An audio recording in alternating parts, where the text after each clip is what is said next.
In today's lesson, we are going to paint this warm boat scene.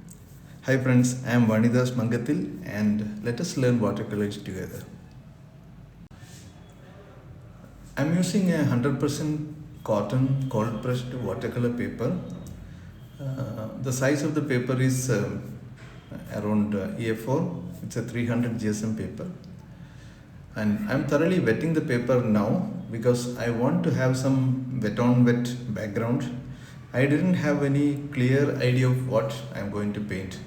Of course, by this time you know because you have seen at the starting of the video the finished image you have already seen. But when I painted it, I didn't have any idea of what I'm going to paint. So started with a very clean wash, and then I'm adding some warm tones, warm colors around the horizon, so that I get the idea that I should be painting some evening scene. So I'm just letting it go. So okay, because this is one way of practicing it. You just let it go, let the decision come on the fly, and be adaptive. I mean, listen to yourself and take the decision on the fly. So it might come out good, it may not come out good. I'm not worried about that. I'm just trying to enjoy whatever happens. I'm happy to accept it. That is what is the process. Okay.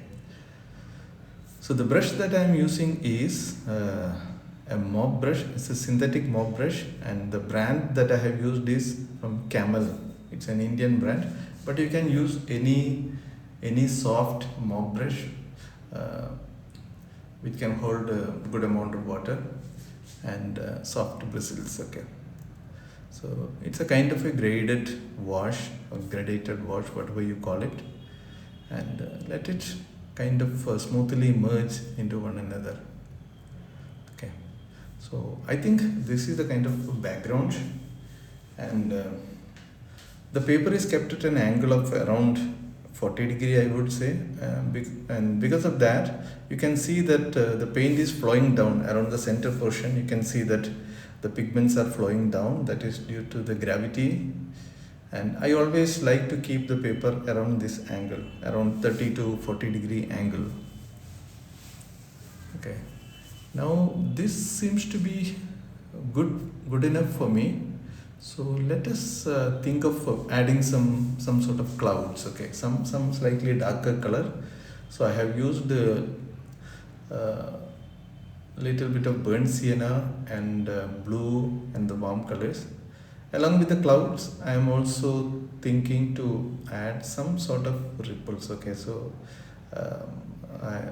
though I mentioned that I am going to make the clouds first, then I thought, okay, let us make the ripples first. It is a suggestion for the ripples, and you see the paper is still very wet. So what you may see is that around the center, you can see that the pigments are flowing down. Okay, so the pigments are flowing down.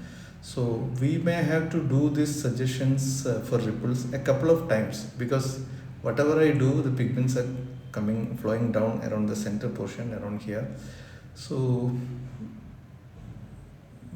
we may have to reinstate these ripples. I am not very happy with the ripples, but maybe we can keep it like this.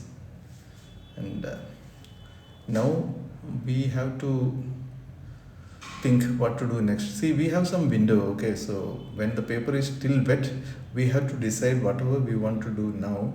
While the paper is wet, we have to do it now, because otherwise if the paper gets dry, you may lose the opportunity to get some wet on wet effect. So I am trying to suggest some clouds, as I mentioned earlier. It's a very random kind of a cloud, and I don't have any precise shape in my mind. I'm just letting my idea drive me. Okay, so these are reasonably good amount of clouds, not very large clouds, but the sky is I'm assuming that the sky is filled with good amount of clouds. Okay, and I'm just letting the brush move a little randomly with some random shapes, and let the clouds just come out. See, the paper is still slightly wet. It is getting towards dry now. I mean, but still there is some wetness, so I am expecting that we will get some soft edges. So I am praying that the edges are softened in a short period of time, but I am not very sure because some portion of the paper is reasonably dry. Okay. So see, the clouds are not very perfect, but I'm happy. See, if you want perfect result, then you have to plan it well. You have to execute your brushworks very carefully. Right? I think this is reasonably okay, and we have to decide what to do next. See, the ripples have gone again. It got washed away because of the gravity and the wetness of the paper. So I am reinstating some of these ripples now, and I am expecting that this will again get reasonably washed away. Now it is dry, so I am thinking some board scene. I don't have any reference, so I thought I will draw the board on the paper. So I'm just thinking about some interesting composition. That's it. I don't want precise looking board, but I want that it should look overall, it should look interesting. So I'm sort of making lot of elements here, lot of lines I'm making because I wanted that this area should be little crowded with a lot of interest there. Couple of figures and some kind of a masked sort of thing, maybe some reflection here. See, some of the pencil marks you may not have, you may not see. So I change the paper pencil now. I have used a slightly softer, I think 4B or 6B pencil now, so that the drawings are a little bit more clear. Another boat maybe. Why another boat? I don't know. I thought that would be interesting. So I'm just listening to whatever thoughts are coming dynamically. So see, when some idea gets into your mind, evaluate it. I mean, pay some attention, evaluate it, and if you think it will work, then try it. So that is how I am progressing. I am getting some idea. Very briefly, I am kind of evaluating it, and then if I think that it is going to work, I am trying it. See, I am not going to lose anything much. Okay, I want to do watercolor practice, so I am practicing it. The results are not very presentable, very good looking. I don't mind. Each practice is an experience, is a learning. So now I have changed it to a smaller round brush. This brush is again a synthetic brush with a good point, and I'm just looking at the shape, the overall shape. Okay, there is another boat at the bottom, so at some places I am doing some sort of negative painting. Okay, so I'm leaving some spaces blank so that I can paint some figures in the second boat. So I'm pretty happy with the shape, but I feel that the color is very flat. Okay, so maybe I will add some sort of other colors, some kind of a blue. Maybe I will use some lavender or some white. See, I didn't want that flat dark color there, so I'm just changing the color to little cool color. Okay, making it slightly cool, so that it may look interesting. So these are some of the decisions that we take when we paint from imagination. Without any plan, we are doing it. So occasionally I tend to pick up some opaque colors, like a touch of white or some other opaque colors. I may use it. See, without planning, we cannot leave white spaces. In watercolors, we usually leave paper white for the lighter tones, but here we don't have that opportunity because I'm painting it directly from imagination, so decisions are taken on the fly. Okay, So these are some figures. Okay, so I'm just leaving some lighter area here, so later I will color it. Some sort of touches for the top plane of the board, slight suggestions. So whatever details that I am going to put on the board, they are all very suggestive. Okay, very they are not very precise. See, if you want to paint very precisely, of course you have the freedom to do that, but this is a dynamic decision making practice. Okay, you may get some background noise because I don't have a soundproof room, so please ignore those background noise if at all you are getting some. Here I am making some sort of opaque touches. Okay, it is there are certain colors that I have which are slightly opaque in nature, so I am using those colors like lavender or lilac, whatever you call it, and occasionally I use touch of white. Here I am using thick burnt sienna paint, kind of dry brushwork for some of the details of the board. Okay, what I'm looking at is not precision, some kind of suggestivity and some interest. Okay, it should look interesting. That is, it should look little crowded and it should be interesting to see. So that is what is the objective. So some vertical lines connecting them, and yeah, I think these are reasonably good. See, if you think this video is informative to you, if you are finding some value in it, please do subscribe to my channel and press the bell notification so that you get notified whenever I release new video.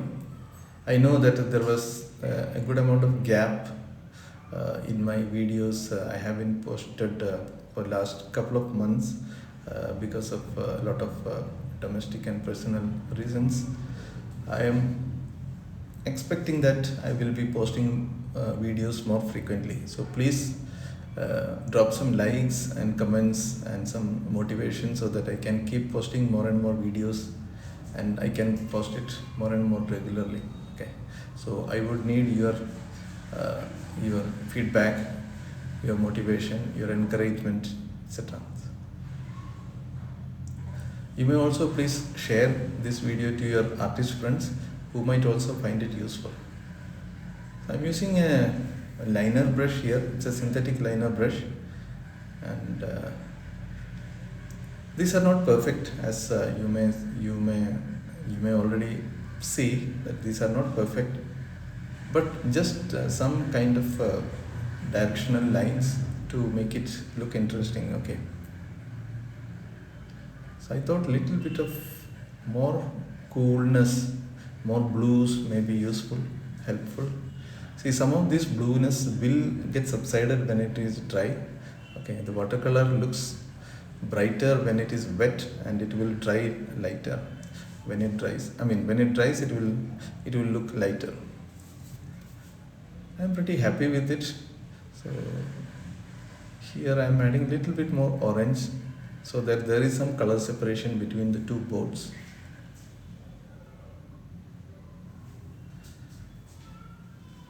And let us make some figures now. So these are slightly opaque in nature. So some kind of lavender color, some Payne's grey, some touches of white. Whatever you think is appropriate, you can feel it. Here it is very suggestive. It is not precise figures, but it should have some suggestions for actions. Okay. These are some very tiny figures in performing some action. Most of them are sitting and maybe chit-chatting or maybe performing some actions. Let's see, the interpretation is left to you. Another figure here, and if you are not confident of painting figures, there are many videos in my channel about painting figures, and there are a lot of videos on the perspective of a group of figures. You may watch those things. Okay, So that will probably help if you are having issues with painting these tiny figures. I enjoy that process, and I try to look for opportunities to add more and more figures. Okay. So this is a cobalt green color, and most of the colors that I used are from a brand called Camel, which is an Indian brand. And for some of the colors like this, I used another Indian brand called Aquatone. But you can use whatever brand that is available with you. Okay, you don't have to explicitly look for the brand that I am using. You should continue the practice. Okay, you should continue the practice with whatever material that you have. Even if you don't have 100% cotton paper, play with whatever paper that you have. The key is that keep practicing, continuity in your practices, consistency. Okay, so I'm pretty much happy with the shapes of the boards and the figures, and I think these are reasonably good enough, the figures. So let us suggest some exposed body part. So I'm using some orange for suggesting the skin tones. Okay, so very tiny, so these touches are very, what do you call it, as it should be done very carefully. Okay, very tiny touches and very suggestive. Okay, right. So this figure looks little tiny to me, so I may have to do something. The standing figure with the blue shirt sort of thing, he looks smaller. These other figures are okay. Let us make some flag sort of thing here. I don't know. I'm not very happy with the flags. So if you're happy, please do let me know. What do you think? Okay.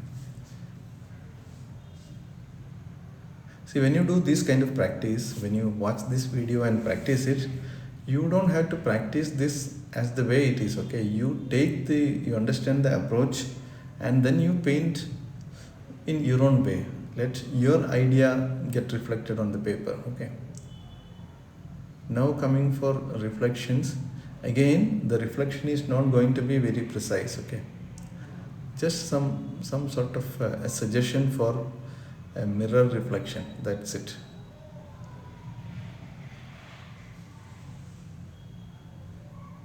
Okay,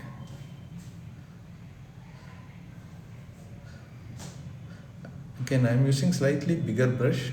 If you want, you can use smaller brushes, but I would always suggest that you use bigger brushes for your watercolors, because your brushworks may look more bold, and once you practice with bigger brushes, it will look more and more confident. Okay, so I always suggest people to use bigger brushes as much as possible.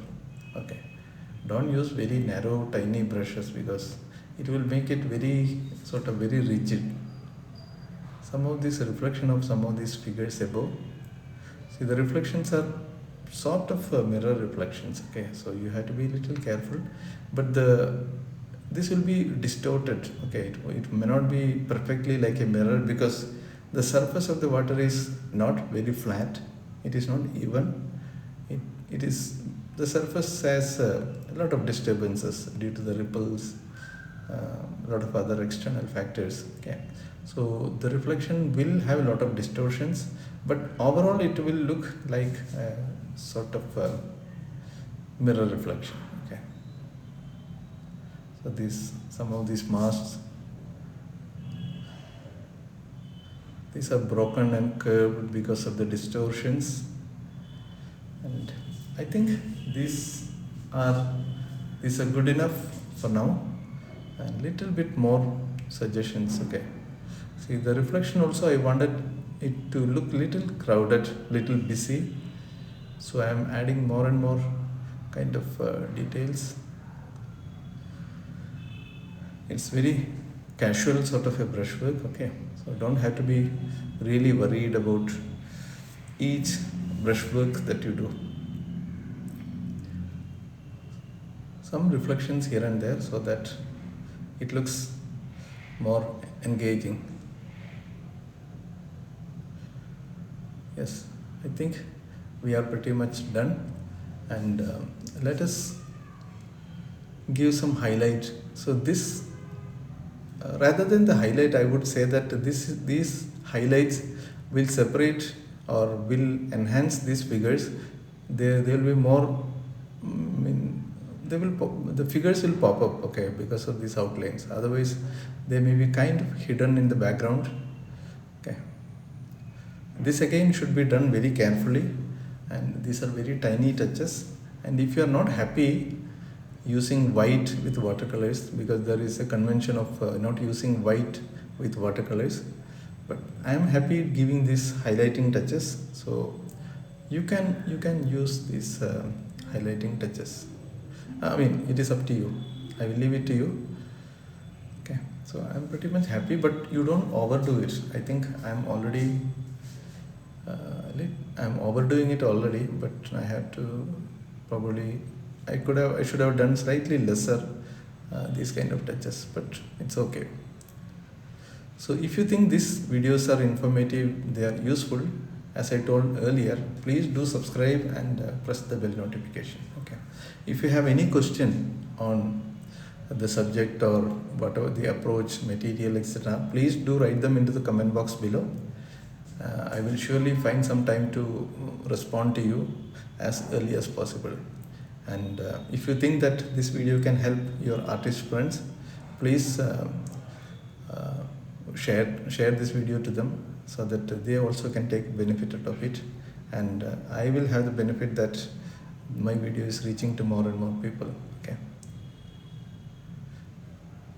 as I told, your feedback in terms of the comments and the likes, they are the key motivation for me to create these kind of videos. It takes a lot of effort, so I would request, please drop some likes and comments. Okay, so I think we are pretty much done. It may look more and more crowded. I think it already looks more crowded. I could have stopped slightly earlier probably, so I'm stopping it now. This is the first painting that I am doing in 2025. So I had a resolution that I will create a video today, so I'm trying to follow that. Some splatters of some opaque colors, maybe that will diffuse it a little bit. Okay, so that's it. So thank you very much for watching this video, staying up to this point. And as I told, if you have any questions or comments or feedback, please write them into the comment box below. And now let us take the tape out, and this is the final image. Okay, so hope you have enjoyed this video. Once again, thanks for watching this video, and I'm looking forward to see you with my next tutorial, which I think will be coming soon. So please give your feedback, and if you have any suggestions for my future videos, please write them into the comment box below. I will try to go through your feedback, your suggestions, and come out with future videos accordingly. So thank you very much, and we will soon see you with another tutorial. Bye bye. Happy painting.